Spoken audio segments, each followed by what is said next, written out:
You are watching Grace Television.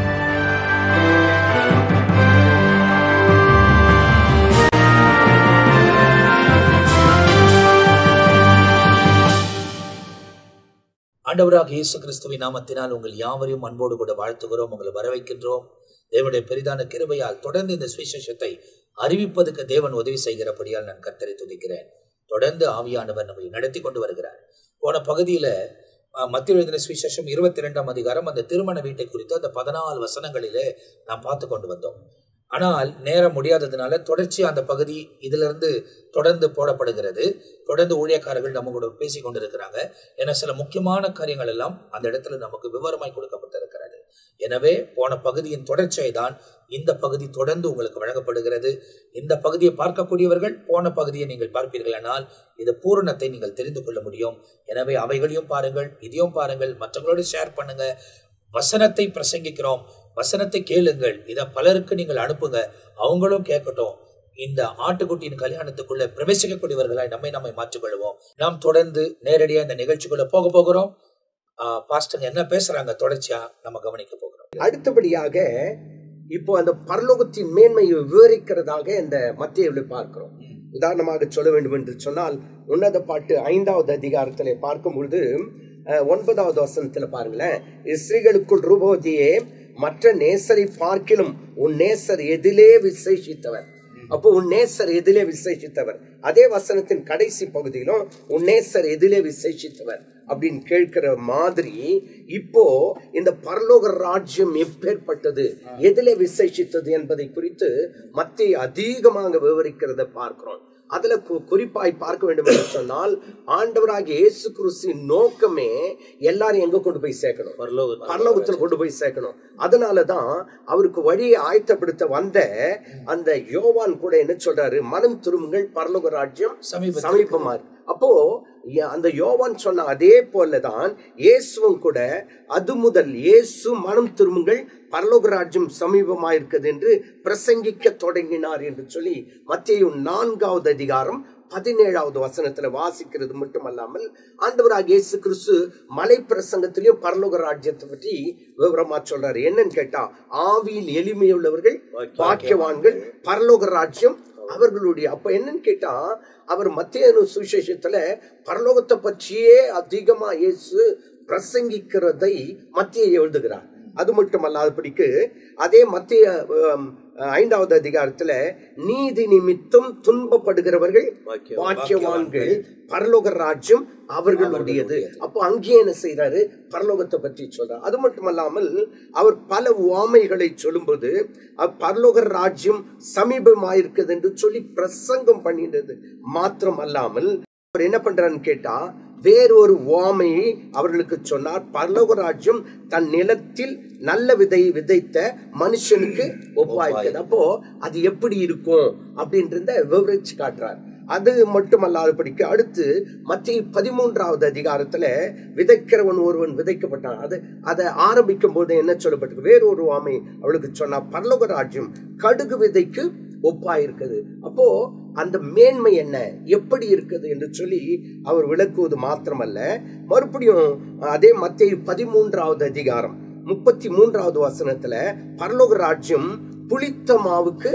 அப்போ இப்படி பரலோக ராஜ்யத்தை பற்றியே உவமைகளின் மூலமாய் ஆண்டவராகிய இயேசு கிறிஸ்து சொல்லுகிறார். சொல்லுகும் போது இந்த கல்யாண வீட்டை குறித்து அவர் சொல்லுகிறார். முதலாளி அழைப்பு கொடுக்கிறது, அந்த அழைப்பை அவர்கள் அசட்டை பண்ணினார்கள். பாருங்க, ஏற்கனவே நாம சொன்னது போல சொந்தமானதிலே வந்தார், சொந்தமானவர்களோ அவரை ஏற்றுக்கொள்ளல.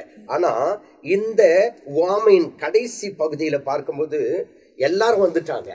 வந்த பிறகு பார்த்தீங்கன்னா 11வது வசனம், விருந்தாளிகளை பார்க்கும்படி ராஜா உள்ளே பிரவேசித்தார். அப்போ பிரவேசிக்கும் போது கல்யாண வஸ்திரம் தெரியாத ஒரு மனுஷனை அங்கே கண்டார். அப்போ இந்த இடத்துல நம்ம பார்க்கும்போது ஐயா, சொந்தமான ஜனங்களுக்கு அழைப்பு போச்சு, ஆனா சொந்தமானவர்களை வரவில்லை.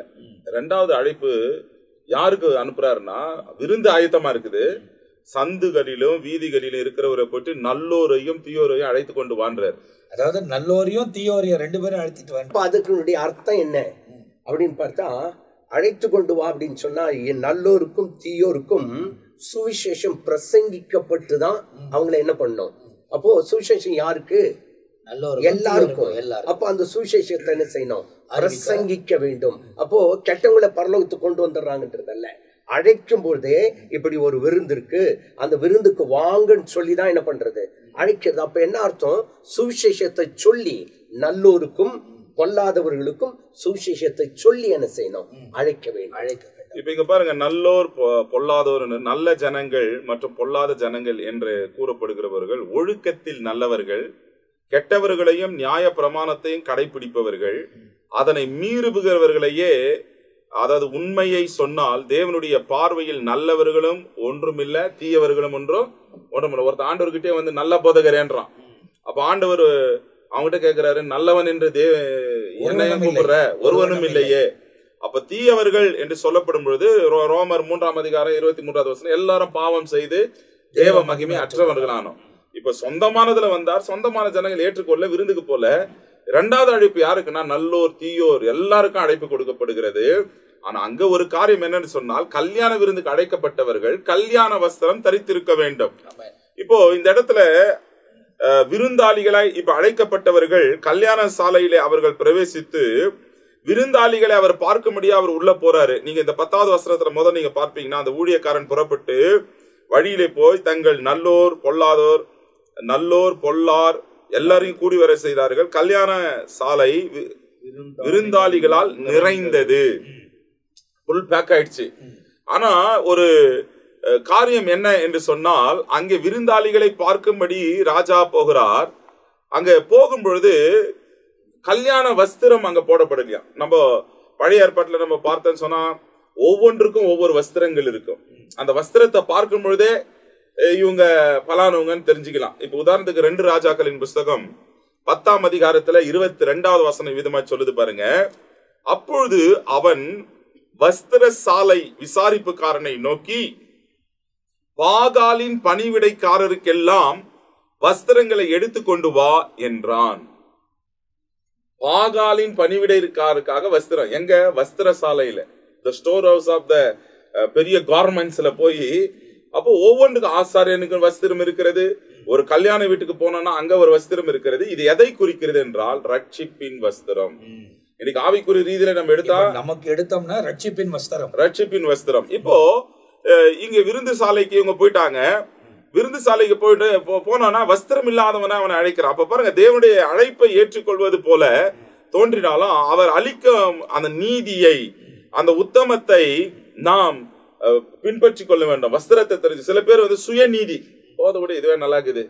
இப்ப சில பேர் எங்கெங்க எந்தெந்த ட்ரெஸ் போட்டுன்னு போனோம் அறியாம சில பேர் என்ன பண்ணுவாங்க, எப்படின்னா போயிடுவாங்க. கல்யாணத்துக்கு நம்ம அழைச்சிருந்தாங்கன்னா கல்யாண வஸ்திரம் நம்மளும் போகும்பொழுது ஒவ்வொரு இப்போ எங்க ஒய்ஃபு நாங்க ஒரு நிகழ்ச்சிக்கு போயிருப்போம், திடீர்னு ஒரு மரணம் ஏற்பட்டு இருக்குது, நம்ம அப்படியே போனோம்னா அவங்க வரவே மாட்டாங்க. இல்ல இந்த ட்ரெஸ்ல அந்த துக்கமான வீட்டுக்கு நம்ம போக கூடாது. அப்ப வீட்டுக்கு போய் ஒரு எளிமையான ஒரு புடவையை கட்டிக்கின்னு என்ன பண்ணுவாங்க, வருவாங்க. ஒருவேளை நம்ம போனவங்க அறிஞ்சவங்களுக்கு தெரியும் இவங்க மேரேஜுக்கு போய் அப்படியே இங்க வந்திருக்கிறாங்கன்னு சொல்லி, அறியாதவங்களுக்கு மரண வீட்டுக்கு கூட என்ன ஜோடிச்சுன்னு வராங்க பாருங்க. இப்போ திருமண வீட்டுக்கு போகும்போது அதற்கேற்ற வஸ்திரம், அந்த வஸ்திரம் வந்து கனத்தை கொடுக்கிறதாக இருக்கிறது. அதற்காக தான் ஊழியர்களுக்கும் ஆண்டவர் ஆசாரியனு கூட்டிய வஸ்திரம், உன்னுடைய வஸ்திரம் வெண்மையா இருக்க கடவுது என்பதை குறித்து எல்லாம் வஸ்திரங்களை குறித்து சார் அது ரட்சிப்பின் வஸ்திரம் என்று வசனம் சொல்லுகிறது. இன்னைக்கு பாருங்க, சில நம்முடைய செல்ஃப் ரைச்சஸையே நம்ம வச்சுக்குவாங்க, நம்முடைய சுயநீதியே நமக்கு போதும் அப்படின்னு சொல்லி சில பேர் இருந்து விடுவாங்க. அப்படி இல்லாதபடி ஏசாயா 61ஆம் அதிகாரம் 10ஆம் வசனத்துல கூட சொல்லுது, கர்த்தருக்கு பூரிப்பாய் மகிழ்கிறேன், என் தேவனுக்குள் என் ஆத்மா களி கூறுகிறது. மணவாளன் ஆபரங்களினால் தன்னை அலங்கரித்துக் கொள்கிறதற்கும் மணவாட்டி நகைகளால் தங்களை சிங்காரித்துக் கொள்கிறதுக்கும் ஒப்பாக அவர் ரட்சிப்பின் வஸ்திரங்களை எனக்கு உடுத்தி நீதியின் சால்வை எனக்கு தந்தார். அப்ப நம்மளுக்கு எதை கொடுக்கிறாரு ஆண்டவர்னா, அழைத்த அழைப்புக்கு ரட்சிப்பின் வஸ்திரத்தை நமக்கு கொடுத்து நீதி என்னும் சால்வையை நமக்கு தருகிறார்.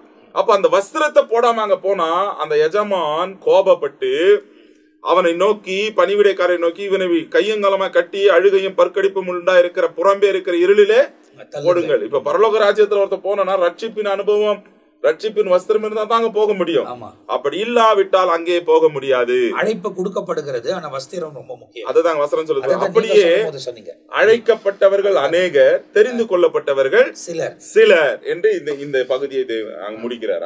அது மாத்திரமல்ல, இந்த 2வது பகுதி நான் சொன்ன 8 to 14 வரை ஆண்டவர் இதே கல்யாணத்தை குறித்து இன்னொரு காரியத்தை தெளிவாக அவர் சொல்லுகிற வார்த்தை. அப்படின்னா இந்த 22 1 to 14 வரை ஆண்டவர் சோர்ந்து போகல. ஆண்டவர் தன் திட்டத்தை ஒண்ணு வச்சு இருக்கிறார். ஒரு கூட்ட ஜனங்கள் கல்யாண விருந்தில் பங்கு பெறணும். அதில் முதல் பகுதியை பார்க்கும் பொழுது யாருக்காக அந்த கல்யாண விருந்து அழைக்கப்பட்டாரோ அவர்கள் அதை அங்கீகரிக்கல, ஏற்றுக்கொள்ளவில்லை. அவர்கள் அதுல பங்கு பெற மனசு இல்லை. அதனால ஆண்டவர் என்ன செய்தாரு? கோபம் அடைந்து தன் சேனையை அனுப்புகிறார். சேனையை அனுப்பி அந்த கொலைபாதர்களை அழித்து அவர்கள் பட்டணத்தை சுட்டெரித்தார்.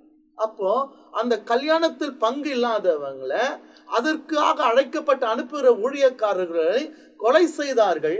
அவர்களுக்கு கர்த்தர் நியாயத்தீர்ப்பு தந்தார் என்று சொல்லி பார்க்கிறோம். 2வது பகுதி 8 to 14 வரைக்கும் பார்க்கும் பொழுது இப்ப என்ன சொல்றாரு? இதோ நான் அப்பொழுது அவன் தன் ஊழியக்காரரை நோக்கி, கல்யாண விருந்து ஆயத்தமா இருக்கிறது, அழைக்கப்பட்டவர்களோ அதற்கு என்னவில்லாது போயிட்டாங்க, அபாத்திரமாய் போனார்கள், தகுதியற்றவர்களாக போயிட்டாங்க. ஆனாலும் என்னுடைய கல்யாண விருந்து வெறுமையா இருக்க கூடாது.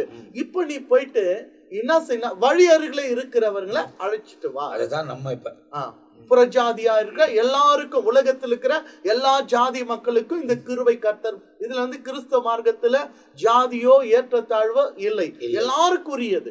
அப்ப இவ போயிட்டு எல்லாரும் நல்லோர் பொல்லோர் எல்லாரையும் கூட்டி கொண்டு வந்தார்கள். கல்யாண விருந்து, அந்த கல்யாண சாலை அப்படின்னு அந்த கல்யாணம் நடக்கிற அந்த சாலை என்று எப்படி ஆச்சா, விருந்தாலே நிறைஞ்சு இருக்கு. ஆனா ஒண்ணு, இந்த இடத்த ராஜா கிட்ட ஒரு கேள்வி நாம் தியானித்து பார்க்கும் பொழுது, விருந்தாளிகளை பார்க்கும்படி ராஜா உள்ளே பிரவேசித்த பொழுது கல்யாண வஸ்திரம் தரித்திராத ஒரு மனுஷனை அங்கே கண்டார். அப்படின்னா கல்யாணத்துக்கு போயிட்டு நீ வழி அருகில போங்க, போயிட்டு எல்லாரையும் கூப்பிட்டு வாங்க சொல்லிட்டாரு. அதே போல் ஊழியரும் போறாங்க, வழியர்கள் நல்லோர் போல எல்லாரும் கூப்பிடுறாங்க.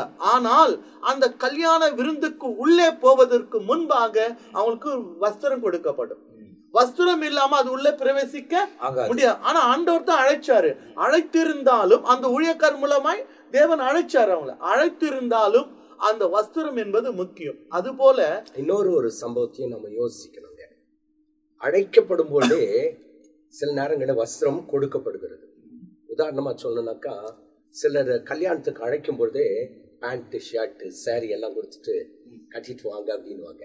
ஆண்டவர் என்ன பண்றாரு? ரட்சிப்பின் வஸ்திரத்தை எனக்கு தந்து அவர் கொடுத்துட்டு தான் கூப்பிடுறாரு. நான் நினைக்கிறேன் அவன் அணியாம வந்திருப்பான், இருக்கலாம். அது ஒண்ணு. 2வது இன்னொரு கேள்வி பாருங்க. விருந்தாளிகளை பார்க்கும்படி ராஜாவோடு பிரவேசித்து கல்யாண வஸ்திரம் தெரியாத ஒரு மனுஷனை அங்கே கண்டு ஆண்டவர் அவனை பார்த்து கேட்கிறாரு, சிநேகிதனே நீ கல்யாண வஸ்திரம் இல்லாதவனாய் இங்கே எப்படி வந்தாய்? அங்க ஒரு கேள்வி. கல்யாணம் அழைச்சிட்டாங்க, இப்போ வஸ்திரம் போடல, கல்யாண வஸ்திரம் இல்லாமல் நீ எப்படி வந்தாய்? இப்போ நான் நினைக்கிறேன் வஸ்திரம் கொடுக்கப்பட்டிருக்கிறது, அத என்ன செய்யல, அவன் போட்டு வரல, அணியாம வந்திருக்கான். எப்படி வந்தாய் என்று கேட்கும்போது அவன் கேட்டார். அதற்கு அவன் பேசாமல் இருந்தான். அவனால என்ன செய்ய முடியல? பதில் சொல்ல முடியல. அதே போலதான் நம்மையும் ஆண்டவர் கேள்வி கேட்பார். நான் உனக்கு கொடுத்த ரட்சிப்பு எங்க போச்சு? நான் உன்னை ரட்சித்தேன் அல்லவா, உன்னை வேறு பிரித்தேன் அல்லவா, உனக்காய் ரத்தம் சிந்தினேன் அல்லவா. அப்படி இருக்கும்போது அந்த ரட்சிப்பின் வஸ்திரம் எங்கே என்று கேட்கும்போது பதில் சொல்லக்கூடிய ஒரு நிலையில் இருக்கணும். அது மட்டுமல்ல, அப்படிக்கு வஸ்திரத்தை காத்து கொள்ள வேண்டும், அது கரைப்படாதபடிக்கு. சில நேரத்துல இது கூட நடக்குது. கல்யாணத்துக்குன்னு போயிட்டு இருப்போம், வழியில எதையாவது சாப்பிடும்போது வஸ்திரத்து மேல கொட்டிடும், மறுபடியும் கல்யாண வஸ்திரத்தை கழட்டிட்டு வேற சாதாரணமா போட்டு வர வேண்டிய நிர்பந்தங்கள் பல இடத்துல இருக்கு. சிலர் கல்யாணத்துக்கு போயிட்டு சாப்பிடும் போது மேல எல்லாத்தையும் ஊத்திக்கிட்டு கரை படிஞ்சு என்ன பண்ணுவாங்க இருப்பாங்க. ஆனா இந்த இடத்துல பார்க்கும்போது ஆண்டவர் கேட்ட கேள்விக்கு அவனால் பேச முடியவில்லை. அதற்கு அவன் பேசாமல் இருந்தான். அப்போதுதான் ஆண்டவன் அப்போது ராஜா பணிவிடைக்காரரை நோக்கி, இவனை கையும் களவுமா கட்டி கொண்டு போய் அழுகையும் பற்கடிப்பு உண்டாயிருக்க புறம்பான இருளிலே போடுங்கள். அந்த வேலைக்காரர்கள் என்று சொல்லக்கூடியவர்கள் தேவ தூதர்களாக நமக்கு சொல்லப்படுகிறது. அவங்க கிட்ட கட்டளை இடுறாரு. கட்டளை இட்டுட்டு அடுத்து கடைசியா சொல்றாரு, அழைக்கப்பட்டவர் அந்தபடி அழைக்கப்பட்டவர்கள் அநேகர், தெரிந்து கொள்ளப்பட்டவர்களோ சிலர் அப்படின்னு சொல்றாரு. இந்த செய்தியினுடைய முடிவே 14 வசனத்தை இத படிச்சாலே முன்ன இருக்கிறத விளக்குற அளவுக்கு இருக்கு. அப்போ அந்த காரியம் சொல்லப்பட்டிருக்கு. ஆமா, அழைக்கப்பட்டவர்களோ அநேகர். இன்றைக்கு கூட பாருங்க, ஊழியத்துக்கு அழைக்கப்பட்டவங்க அநேகர் இருப்பாங்க. ஆனா வழியில பாதியில என்ன செய்வாங்க? விழுந்து விடுவார்கள்.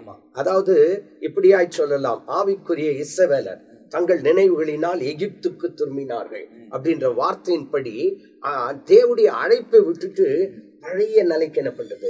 திரும்புவது. அப்போ ஆண்டவர் அழைத்திருக்கிறார் என்று சொன்னால் அந்த அழைப்பிலே உறுதியா இருந்து அவர் கொடுக்கிற வஸ்திரத்தை நாம் காத்து கொண்டு அந்த கல்யாண விருந்துக்கு கடந்து செல்லுகிற ஒரு பாத்திரமாய் நாம் இருக்கிறோம். அந்த கல்யாண விருந்துக்கு அழைக்கப்பட்டார்கள், நல்லோர் போல வராங்க. ஆனா அந்த கல்யாண வஸ்திரத்தை கொடுக்கிறவங்க அவங்க தான் இருக்கிறாங்க. இதோ நீ வழிகிட்ட வந்து இருக்கிற, இது நீ போட்டு உள்ளே போ. ஆனா இவங்க வாங்கி இருக்கலாம், அதை அணியாமலும் இருந்திருக்கலாம், அல்லது வாங்காமலே உள்ளே கூட போயிருக்கலாம். ஆனால் அது போல இந்த பூமியில ஆண்டவராகிய இயேசு கிறிஸ்து தான் நமக்கு ஒரு கல்யாண வஸ்திரத்தை தந்திருக்கிறார். அது எப்படி கொடுத்தாரு? தன் ஜீவனையை தந்து ரத்தம் சிந்தி பாடுபட்டு நமக்காக எல்லாவற்றையும் நிந்திக்கப்பட்டு அவமானப்பட்டு அடிக்கப்பட்டவராக நம்மை மீட்கும் பொருளாய் அந்த கல்யாண விருந்திலே பங்கு பெறுகிற பாக்கியத்தை கிறிஸ்து இயேசுவின் மூலமாய் தேவன் நமக்கு தந்தார். அப்போ வேதம் சொல்லி ரட்சிப்பை தருகிற தேவன் ஒருவரே. ரட்சிக்கப்பட அவருடைய நாமம் அல்லாமல் வேறொரு நாமம் இல்லை. அந்த ரட்சிப்பின் வஸ்திரத்தை தருகிறவரே அவர். ஆனா இந்த அடுத்து ஒரு சிநேகிதனே கல்யாண வஸ்திரம் இல்லாம இங்க எப்படி வந்தாய்? அப்ப இயேசு சொல்றாரு, நானே வழியும் சத்தியம் ஜீவனமாய் இருக்கிறேன், என்னை அல்லாமல் ஒருவனும் பிதாவிடத்தில் பிரவேசிப்பதில்லை. அப்ப பிதாவின் வீடு கல்யாண விருந்தின் வீடு, அங்க நீ வர முடியாது. ஆகையால் இந்த மனுஷனுக்கு பூமியில செம்மையாய் தோன்றுகிற வழிகள் பல இருக்கலாம், ஆனா அது முடிவோ மரணம் என்று தான் வேதம் எச்சரிக்கிறது. ஆனால் பரலோகத்துக்கு போகிற வழி, அந்த கல்யாண விருந்துக்கு போகிற வழி ஒரே வழின்னு சொன்னா அதுதான் ஆண்டவராகிய இயேசு. அதைத்தான் இயேசு யோவான் 14 சொல்லும் பொழுது கூடவே இருக்கிற தோமாவுக்கு புரியல, ஆண்டவரே நீ போகிற வழியை அறியோமே, வழியை நாங்கள் எப்படி அறிவோம்? யார் சொன்னது? கூடவே இருக்கிற தோமாவுக்கு. அவர் யார் என்று அறிந்த தோமாவுக்கு, அவர் செய்த அற்புதத்தை கண்ட தோமாவுக்கு, அவர் உபதேசத்தை கிட்ட தோமாவுக்கு, அவர் எங்கே இருந்து வந்தவர், அவர் எங்கே போற வழியை, ஆண்டவரே நீ போகிற இடத்தையே அறியோமே, வழியை நாங்கள் எப்படி அறிவோம்? அதற்கு இயேசு சொன்னாரு. இப்போ தோமா சொல்லும் போது, ஏன்னா நீங்க அப்படியே முன்ன போறதுனால சொல்றேன், தோமா விஷயத்துல சொல்லும் போது அவர்கள் அதை பேசும் போதெல்லாம் பரிசுத்த ஆவின் அபிஷேகத்தை அவர்கள் பெறாது இருந்தார்கள். அதனால அதை குறித்து, அந்த மேன்மை குறித்து அவர்களுக்கு தெரியாது இருந்தது. ஆனா பிற்காலத்துல கர்த்தர் அவங்களை அபிஷேகம் பண்ணப்பட்ட பிறகு அவர்கள் அதை அறிந்து கொண்டபடியால் தோமா நம்ம தேசத்துக்கு தேவனுக்காக மரித்த சரித்திரங்கள் இருக்கிறது. ஸோ அதை சொல்றேன் நான், ஏன்னா அதை ஸ்கிப் பண்ணிட்டு போயிடுறோம். அந்த பகுதியில் அவைகளை சொல்ல வேண்டும் என்று நீங்க தொடர்ந்து பேசலாம். அந்த எஜமான் கேட்ட ஒரே கேள்வி, இங்கே கல்யாண வஸ்திரம் இல்லாதவனாய் இங்கே எப்படி வந்தார்? அப்போ உலகத்துக்கு ஆண்டவர் ரட்சிப்பு இல்லாம, ரட்சிப்பின் வஸ்திரம் இல்லாம பாவிகள் ஒரு நாள் பரலோகத்தில் பிரவேசிக்க முடியாது. பரிசுத்தம் இல்லாமல் ஒரு மனுஷனும் பரலோகத்துல என்ன பண்ண முடியாது? பிரவேசிக்க முடியாது. ஆகையால் தான் கிறிஸ்து இயேசு அந்த கல்யாண வஸ்திரத்தை தந்து, அந்த கல்யாண வஸ்திரம் என்பது அந்த நாட்களில் பார்க்கும் பொழுது எல்லாருக்கும் ஒவ்வொரு வஸ்திரம் இருக்கும். பிச்சைக்காரனுக்கு ஒரு வஸ்திரம், குருடனுக்கு ஒரு வஸ்திரம், ஊனமுற்றவனுக்கு ஒரு வஸ்திரம், இப்படி ஏழைக்கு ஒரு வஸ்திரம். அந்த வஸ்திரத்தின் அடிப்படையில் தான் அவர்களை கண்டுபிடிப்பார்கள். அதே நேரத்துல ஒரு குருடனை ஆண்டவர் சுகமாக்கிட்ட பிறகு அந்த வஸ்திரத்தை அவன் எடுத்தெறிந்து ஓடு அப்படின்னா, இனி இந்த வஸ்திரம் எனக்கு தேவையில்லை. அது போல பரலோக ராஜ்யத்துல இந்த உலகத்துக்குரிய மனுஷன் பிரவேசிக்கணும்னு சொன்னா, ஏன்னா அநேகர் வராங்க, இயேசுவை அவர்கிட்ட அற்புதத்தை பெற்றுக்கொள்ள வராங்க, சுகத்துக்காய் வராங்க, சமாதானத்துக்காய் வராங்க. ஆனா அந்த ரட்சிப்பின் வஸ்திரத்தை தரித்து இருக்கிறார்களா? இல்லை.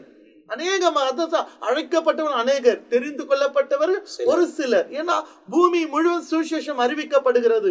ஒரு கூட்டத்துக்கு திரளான மக்கள் வருகிறார்கள். இயேசு எனக்கு ஏதாவது அற்புதம் செய்வாரா?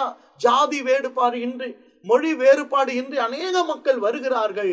அதில் யார் ரட்சிப்பின் வஸ்திரத்தை தரித்து கொண்டு அவரை இரட்சகராக ஏற்றுக்கொண்டு அவர் சிந்தின இரத்தத்தினால பாவத்தை கழுவப்பட்டு ரட்சிப்பின் வஸ்திரத்தை தரித்து கொண்டு யார் இயேசு தான் வழி சத்திய ஜீவன் என்று அறிந்து விசுவாசிக்கிறார்களோ அவர்கள் தான் இந்த கல்யாண விருந்துல பரிபூர்ணமாக பங்கு பெற முடியுமா ஒழிய இல்லைன்னு சொன்னா உள்ள பிரவேசிக்கவே முடியாது. நீ எப்படி வந்தாய்? ஏன்னா இந்த விருந்துக்கு வர உனக்கு ஒரு வஸ்திரம் இருக்குது. அந்த வஸ்திரத்தை ஒருவேளை நீ வாங்கியிருக்கலாம், நீ தொடுத்து கொள்ளாமல் இருந்திருக்கு, அல்லது வாங்காமலே உள்ளே வந்திருக்கு. அது தவறு. உனக்குன்னு ஒரு வஸ்திரம் இருந்தா பதில் சொல்ல முடியல, அதான் மௌனமா இருக்கிறான். ஒன்னே ஒண்ணு சொன்னா, நம்முடைய வாழ்க்கையில எந்த சூழ்நிலையிலும் நமக்கு தேவன் கொடுத்திருக்கிற ரட்சிப்பின் வஸ்திரத்தை இழந்து விடாதபடி இருக்கணும். அதை தந்தவர் தேவன், தன் ஜீவனை தந்தார். அந்த வஸ்திரத்தை பெறுவதற்கு லேசான காரியம் அல்ல. இது எங்கேயுமே வாங்க முடியாது. இதை தருகிறவர் தேவன். ரட்சிப்பின் பாத்திரம். அதுதான் சங்கீதத்தில் நாம் பார்க்க 114, 12, 13 கர்த்தர் எனக்கு செய்த எல்லா நன்மைகளுக்காக நான் அவருக்கு என்னத்தை செலுத்துவேன்? ரட்சிப்பின் பாத்திரத்தை எடுத்துக்கொண்டு அவர் நாமத்தை நான் தொழுது கொள்வேன். கர்த்தரை தொழுது கொள்வதற்கோ ரட்சிப்பின் பாத்திரம் தேவை. கல்யாண விருந்துக்கு நாம் பிரவேசிப்பதுக்கோ கல்யாண வஸ்திரம் நமக்கு தேவை. அதனாலதான் இன்னொரு வசனம் கூட இருக்குங்க. ஏசாயா 61வது அதிகாரம் 10வது வசனத்தை பாருங்க. ரொம்ப அற்புதமான ஒரு வார்த்தை. ஏசாயா 61 10வது வசனத்துல பாருங்க. கர்த்தருக்குள் பூரிப்பாய் மகிழ்கிறேன், என் தேவனுக்குள் என் ஆத்துமா களி கூறுகிறது. மணவாளன் ஆபரணங்களினால் தன்னை அலங்கரித்துக் கொள்ளுகிறதற்கும் மணவாட்டி நகைகளால் தன்னை சிங்காரித்துக் கொள்ளுகிறதற்கும் ஒப்பாக அவர் ரட்சிப்பின் வஸ்திரங்களை எனக்கு உடுத்தி. அப்போ ரட்சிப்பின் வஸ்திரங்களை எனக்கு உடுத்தி நீதியின் சால்வை எனக்கு தந்தார். அப்போ உடுத்துகிறவரும் யாரு? அவரு. தரிக்கிறவரும் யாரு? அவர். அப்போ அதனால தான் சொல்லப்பட்டிருக்கு ரட்சிப்பின் வஸ்திரங்களை எனக்கு உடுத்தி. அப்போ ஒரு மனிதன் மனம் திரும்புவான் என்று சொன்னால் தேவன் அவனுக்கு என்ன கொடுக்கிறாரு? ரட்சிப்பின் வஸ்திரத்தை அவர் என்ன செய்யறாரா? உடுத்தி நீதியின் சால்வையை எனக்கு கொடுக்கிறார். அதாவது வஸ்திரம் தரிக்கிறது மட்டும் இல்ல.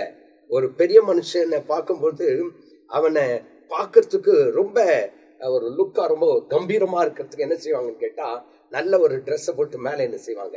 ஒரு சால்வை போடுவாங்க. அவனை கௌரவப்படுத்துவதற்கு, அவனை மேன்மைப்படுத்துவதற்கு அவர் மேல என்ன செய்வாங்க? அப்போ நமக்கு அந்த ரட்சிப்பின் வஸ்திரத்தை கொடுத்து தேவன் நம்மை மேன்மைப்படுத்தி இருக்கிறார். சால்வையை ஒருத்தர் மேல போடுறாங்கன்னாக்கா சாதாரணமா இல்ல, மேன்மைக்குரியவர். அவருக்கு தான் என்ன பண்றது? சால்வை. அப்போ தேவன் நம்முடைய பாவங்களை எல்லாம் மன்னித்து, நம்முடைய அக்கிரமங்களை எல்லாம் மன்னித்து, நம்முடைய நோய்களை எல்லாம் குணமாக்கி, நமக்கு ரட்சிப்பை கொடுத்து, ரட்சிப்பின் வஸ்திரத்தை தரித்து நம்மை மேன்மைப்படுத்த ஒரு சால்வையும் கொடுக்கிறார். இந்த ரட்சிக்கப்பட்டவங்க ரட்சிப்பை காத்துக்கொள்ளணும். கண்டிப்பா. இல்லைன்னா புறம்பான இரு அந்த இடத்துக்கு சபைக்கு எல்லாம் வரலாம். ரட்சிப்பின் தேவனை அறிந்து கொள்றோம், ரட்சிக்கப்பட்டாச்சு, சபைக்குள்ள இருந்து கற்றுக்கொள்ளுகிறோம். அந்த ரட்சிப்பை காத்து கொள்ளலன்னா அவங்களுக்கு கடைசியில முடிவு நரகம் என்பதை தான். ரட்சிப்பை காத்து கொண்டவர்கள் அன்பின் விருந்தில் நிலைத்திருக்க முடியும். அப்போ இப்போ இதை குறித்து இன்னும் மெல்கி பாஸ்டர் ஏதாவது இந்த பகுதி குறித்து சொல்லணுமா? அதாவது ஏற்கனவே நம்ம பேசிட்டோம். இந்த அழைப்புக்கு பாத்திரவான்களாய் இல்லாதவர்கள் அதை இழந்து போயிட்டாங்க. ஆனா அந்த அழைப்பு வழிகளிலும் சந்துகளிலும் இருக்கிறவர்களுக்கு, அதாவது தகுதி இல்லாதவர்களுக்கு கிடைக்குது. தகுதி இல்லாதவர்கள் உள்ள வந்தோம், அவர்கள் தன்னுடைய சுயநீதிய போதும், இது எனக்கு வேண்டாம் அப்படின்னு கல்யாண வஸ்திரத்தை நிராகரிச்சிட்டாங்க. ராஜா அவகிட்ட கேக்குறாரு, நீ எப்படி வஸ்திரம் இல்லாதவனா எப்படி உள்ள வந்த? அவன் அமைதியா இருக்கிறானா, எதுவுமே பேசலையா.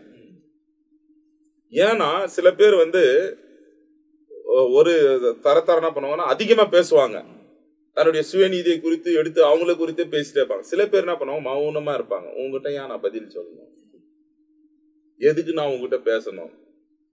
அதுக்கு அந்த ராஜா என்ன பண்றார், பணிவிடைக்காரரை நோக்கி இவனை கையும் கட்டி கொண்டு இவனை அழுகையும் பற்கடிப்பும் உண்டாயிருக்கிற புறம்பான இருளிலே போடுங்கள். அப்ப பாருங்க, அந்த கல்யாண வீட்டுக்குள்ளேயும் போயிட்டாங்க. ஆனாலும் அந்த வஸ்திரம் இல்லாதவர்களாய் எந்த இடத்துக்கு நம்ம போறோமோ அதுக்கு பாத்திரவான்களாய் நாம் நடந்து கொள்ளணும். அதை நம்ம இழந்துட்டு மௌனமா இருந்தாங்க. ராஜா கேட்கிறாரு, ஒரு பதிலும் சொல்லவில்லை. மௌனமா இருக்கிறதுனால அவருக்கே கோபம் வந்து, அப்போ பிதாவின் சித்தத்தை செய்ய மனது இல்லாதவர்களுக்கு இதே நிலைமை தான். அப்போ அது ஒரு நியாய தீர்ப்பு. ஆமா, நியாய தீர்ப்பு தான்.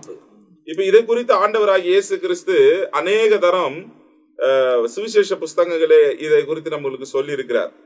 இப்போ எபிரேயர்ல 2ஆம் அதிகாரம் 3வது வசனத்துல பாத்தீங்கன்னா, முதலாவது கர்த்தர் மூலமாய் அறிவிக்கப்பட்டு பின்பு அவரிடத்தில் கேட்டவர்களாலே நமக்கு உறுதிப்படுத்தப்பட்டதுதான் கர்த்தருடைய வசனம், தேவனுடைய வார்த்தை. தேவன் மூலமா கொடுக்கப்பட்டு அவர்கள் மூலமாய் நமக்கு கொடுக்கப்பட்டது. ஆனா இதையும் நிராகரிப்பவர்களுக்கு மத்தேயு 8ஆம் அதிகாரம் 12ஆம் வசனத்துல, ராஜ்யத்தின் புத்திரரோ புறம்பான இருளிலே தள்ளப்படுவார்கள், அங்கே அழுகையும் பற்கடிப்பும் உண்டாயிருக்கும் என்று உங்களுக்கு சொல்லுகிறேன். இப்ப இன்னொரு இடத்துல ஆண்டவர் இதே மாதிரி சொல்றாரு பாருங்க, 13ஆம் அதிகாரம் 42ஆம் வசனம் மத்தேயுல, அவர்களை அக்கினி சூளையிலே போடுவார்கள், அங்கே அழுகையும் பற்கடிப்பும் உண்டாயிருக்கும். இது எதனா, தேவனுடைய அழைப்பை நிராகரித்து கல்யாண வஸ்திரம், அதாவது ரட்சிப்பின் வஸ்திரம் இல்லாத இருக்கிறவர்களுக்கு நரக தண்டனை என்பதை தேவன் தெளிவாக இங்க சொல்லுகிறார், உறுதிப்படுத்துகிறார். அப்போ இந்த பகுதி பாருங்க, இது முழுமையாய் இதில் அப்சர்வேஷன்ஸ் என்ன அப்படின்னா, பாஸ்டங்க எல்லாம் பேசினாங்க, 2 பகுதியாக பேசி கொண்டிருக்கிறோம். போன பகுதியின் தொடர்ச்சியாக அந்த பகுதி உங்களுக்கு அப்படியே வழங்கி வருகிறது. நீங்கள் பார்த்தீங்க அப்படின்னா 22ஆம் அதிகாரம் 1லேருந்து 14 வரை 14 வசனத்தில் ஒரு கல்யாண வீட்டை குறித்து தேவன் பேசுகிறார். இந்த இடத்துல பாஸ்டங்களோட கூட உட்காந்து பேசும்போது ஆவியானவர் எனக்குள்ள சொல்லுகிற விஷயம் என்னன்னா, இந்த கல்யாண விருந்துக்கு பிதாவாகிய தேவன் வெளிப்படுகிறார். மோசேனாலே பார்க்க முடியல, அவர் பின்புறத்தை தான் பார்த்தார், அந்த மகிமையால் மூடப்பட்டிருந்தார். ஏன்னா அவர் தான் வந்து அந்த இடத்துல நியாயம் தீர்க்கிறது இந்த இடத்துல பார்க்கிறோம். ஏன்னா இயேசு மணவாளனா நிற்கிறார், நாம் மணவாட்டியா நிற்கிறோம். பிதாவாகிய தேவன் அந்த திருமண காரியங்களுக்குள்ள அவர் பிரவேசிக்கிறதை இந்த இடத்துல இயேசு ரொம்ப துல்லியமா இந்த ஓமையில சொல்லி இருக்கிறத பார்க்கிறோம். இது 2 பகுதியா பிரிக்கப்பட்டிருக்கு. இப்ப ஜெயக்குமார் பாஸ்டர் பேசும்போது 2 பகுதியா சொன்னாங்க. ஒரு இடத்துல என்ன நடக்குது அப்படின்னாக்கா, யாரெல்லாம் அழைக்கப்பட்டவர்கள் வரலையோ அந்த இடத்துல வேலைக்காரர்கள் போய் எல்லா பட்டணங்களையும் எரித்து போடுகிறார்கள். அப்ப என்ன குறிக்குது அப்படின்னாக்கா, இந்த 7 ஆண்டு காலம் நமக்கு ரட்சிப்பின் வஸ்திரத்தை உடுத்தினவர்கள், அவங்க மரித்திருந்தால் கூட உலக பிரகாரமாய் மரித்து அடக்கம் பண்ணப்பட்டு அந்த இடத்துல இப்ப தோண்டி பார்த்தா எலும்பு ஒண்ணுமே இல்லாம போயிருக்கலாம். ஆனா கிறிஸ்து வரும்போது அவர்கள் எல்லாம் உயிரோடு கூட எழும்பி முதலாவது அவர்கள் போவார்கள், பின்பு உயிரோடு கூட இருக்கிற நாம் சேர்க்கப்படுவோம் என்பது எழுதப்பட்டிருக்கு. ஒண்ணு, நம்ம மரிச்ச பிறகும் மரித்தோம்னா முதலாவது போயிடுவோம், அதுவும் கிறிஸ்துவுக்குள்ள. 2வது, அந்த நாட்களில் உயிரோடு கூட இருந்தாலும் கிறிஸ்துவுக்குள் இருந்தால்தான் நம்ம அந்த இடத்துக்கு கடந்து போக முடியும்.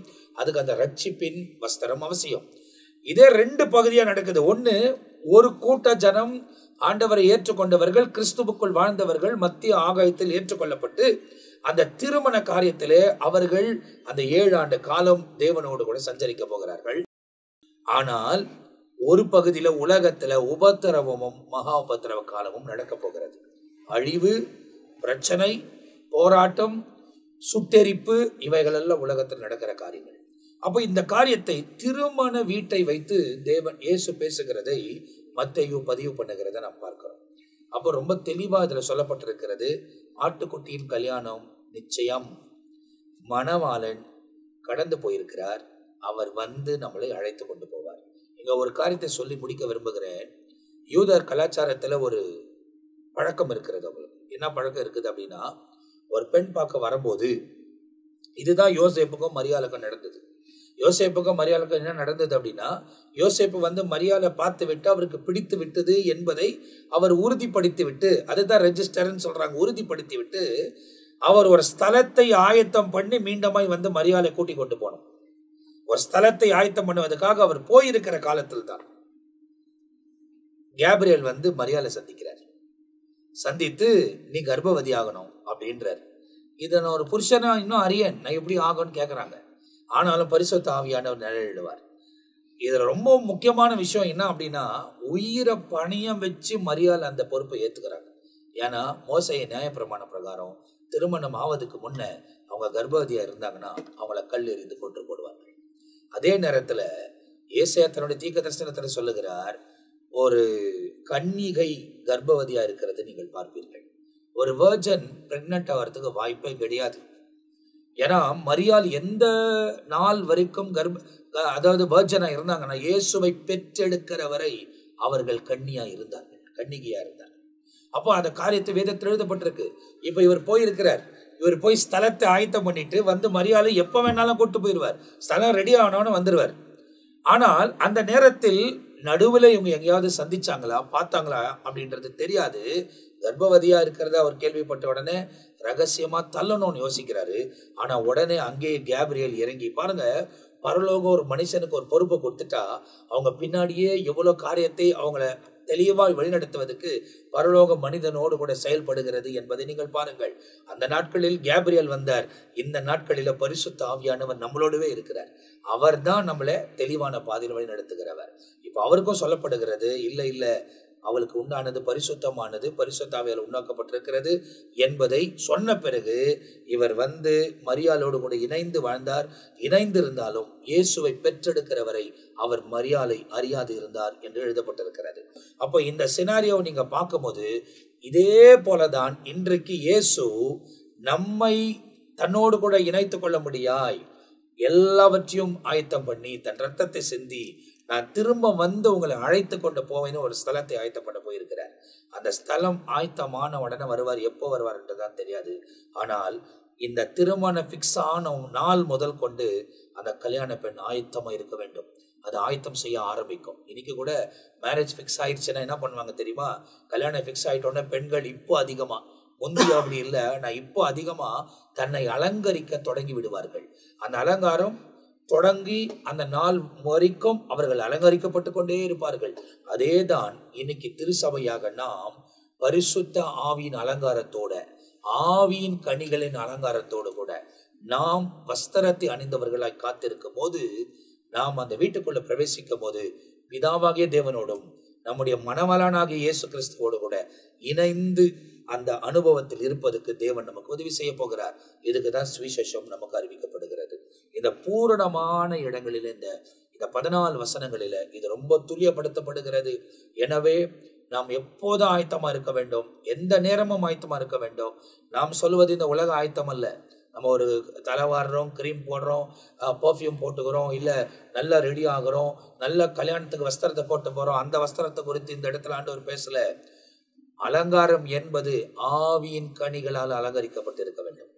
அந்த ஆவியின் கனிகள் நமக்கு அப்போஸ்தலனாகிய பவுல் கலாத்தியருக்கு எழுதின நிருபத்துல 5ஆம் அதிகாரம் 22ஆம் வசனத்திலிருந்து 23ஆம் வசனம் வரைக்கும் அதை ரொம்ப தெளிவா சொல்றாரு. அந்த அலங்காரம் நமக்குள்ள இருக்கணும். அதனாலதான் பிரசங்கிக்க போகிற இடத்துல சொல்லுகிற ஆவியின் கனிகள் ஒரு பக்கம் எழுதி ஒட்டிடுங்க, மாம்சத்தின் இச்சைகளையும் ஒரு பக்கம் எழுதி ஒட்டுங்க. ஒவ்வொரு நாளும் எழுந்து 2 லிஸ்டையும் பாருங்க.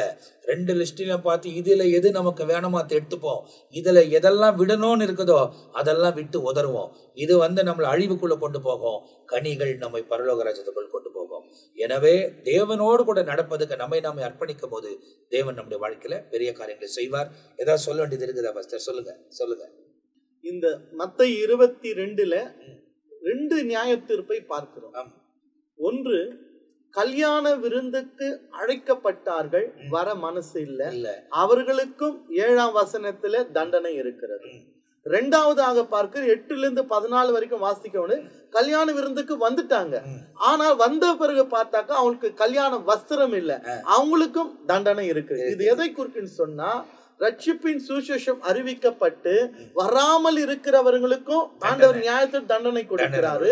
ரட்சிப்பின் சுவிசேஷத்தை அறிவிக்கப்பட்டு அதை கேட்டு சபைக்குள் வந்தும் ரட்சிப்பின் வஸ்திரத்தை தரிக்காமல் இருக்கிறவர்களுக்கும் அல்லது அதை ரட்சிப்பின் வஸ்திரத்தை இழந்து போகிறவர்களுக்கும் தண்டனை உண்டு என்பதை குறித்து ஆண்டவர் 2 பேருக்கும் தண்டனை உண்டு என்று தெளிவாக நம்ம எச்சரிக்கிறோம். அப்போ ரொம்ப அழகா கூட பாருங்க, இது ரொம்ப அழகா விவரிக்கப்பட்டிருக்கு. அப்போ இந்த 2 சம்பவமும் எழுதப்பட்டிருக்கிறது.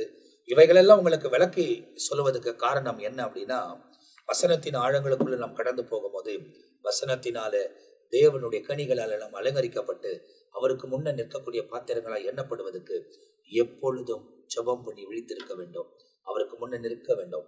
அதுக்கு ஏற்ற தகுதி இயேசு கிறிஸ்துவின் ரத்தம் சகல பாவங்களை நீக்கி நம்மை சுத்திகரிக்கும். ரத்தத்தினால் கழுவப்படுவோம், ஆவின் கனிகளை தரித்துக் கொள்வோம். எப்பொழுதும் ஆயத்தமா இருப்போம்.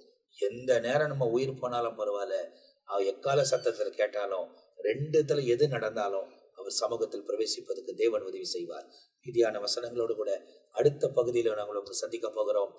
அதுவரை நாங்கள் எல்லாரும் உங்ககிட்ட விடைபெறுகிறோம். கர்த்தர் உங்களை ஆசீர்வதிப்பாராக. ஆமென். ஆமென்.